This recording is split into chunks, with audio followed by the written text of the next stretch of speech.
Hello, everyone. Welcome back to Be Good Leadership. I am Ronnie Caldwell. And of course, today I'm just giving some advice on things that might be able to help you in your leadership journey, but hopefully also help you in your everyday life. So, on the school front, we're in the time of year where people are awaiting decisions from universities. People have gotten their grades and they're putting stuff in, and kids are waiting to see where they get accepted. And the other kids are waiting to see how their grades are going to turn out, what their GPAs are, and all these kinds of things. And it's very normal that, school's important, especially for a student. Of course, it's the first 18 years of their life, even though we all know there's a lot of life left after the first 18 years.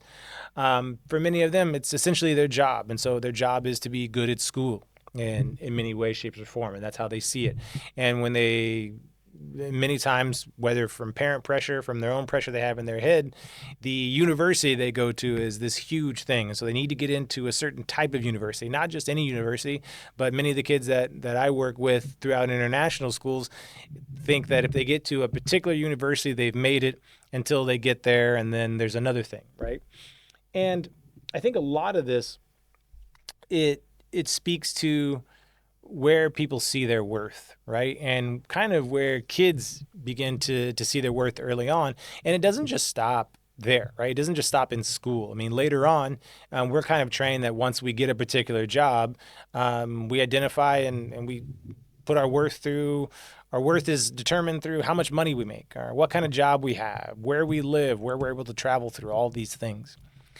And I think that the tough part is that really people don't get better. People don't really, it's hard for people to get better at life, to enjoy their lives more, and to get more out of what they bring to the table every day, to be more grateful for every day, if they don't feel valuable, if people don't understand their value. And I think that's why that human dignity, approaching everyone with human dignity as a default. It doesn't really matter what they do for a living. It doesn't really matter where they come from, the color of their skin, their religion, or anything of the sort, their political persuasion. Everyone at base, I decide they are valuable. The fact that they are a human being makes them valuable in and of itself. Now, some people might say, well, that's an illusion. That's not really real, or this, and the other. But for me, it just has to be real. And that's the way that I want to approach things. And it reminds me, there's a lyric of a song that I like. It's by Chance the Rapper. And in it, he says, everybody is somebody's everything. Nobody is nothing. And I think that is so important. And I feel like that idea is something that can help. Even if you don't like the song, you don't like Chance the Rapper, the idea of understanding that everybody is somebody's everything and nobody's nothing is a way of approaching others. Remembering that any kid that I'm speaking with is somebody's most important thing. So this is a difference that we have when we work in education, is maybe when you work in a different field where really you're working with material. You're working with numbers, or you're building a machine or something of the sort. You're selling a good. In school, we deal with our clients' most important possession, if you will, their children. And so therefore, any objectivity that you're hoping for completely goes out the door when you're dealing with a parent or anything of the sort, because you're dealing with their baby, right? You're dealing with their kid, and as it should be.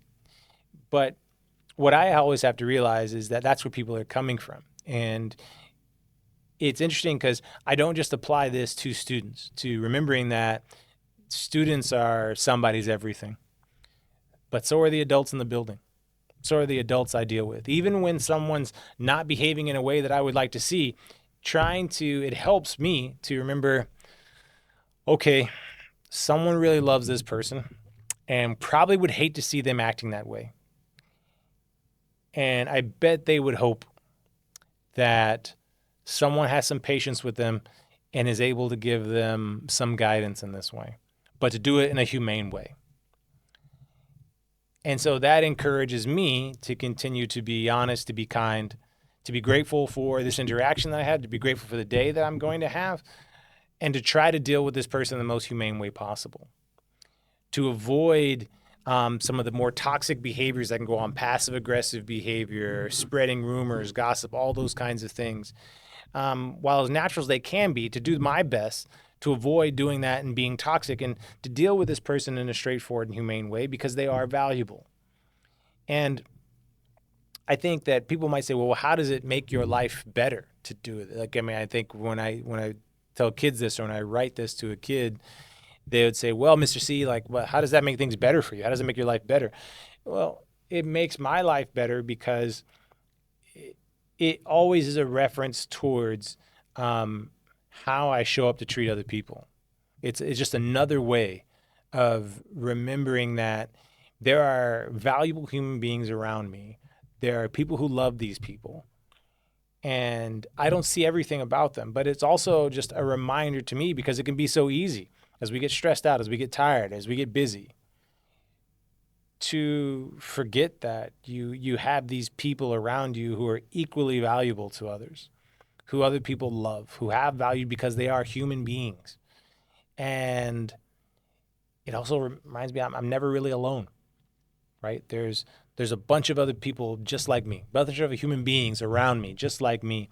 And so therefore, it reminds me of the way to be, the way to show up for people. And when I do that, I find more value in what I do. I find that I'm able to be my best self more often. And when treating people in this way, the outcomes that I often are able to achieve through the process of dealing with people as humans, as never forgetting their human dignity, as not forgetting that everybody is someone else's everything.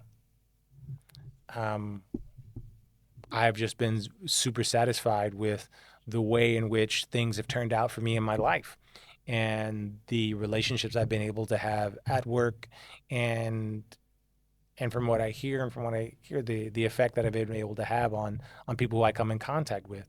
And so I think it's so important that we just never forget the inherent value in each person we come into contact with. And I think in today's world, not just in schools, it's important to remember that. It's important not to forget that it's not just numbers. It's not just people on a screen or from some other place. They're not all just other. Each one of us is a human being that has people who love them, people who care about them, and people who hope that the people that they come into contact with remember that about them and treat them well. All right. As always, the advice is free and you don't have to take it. Be good.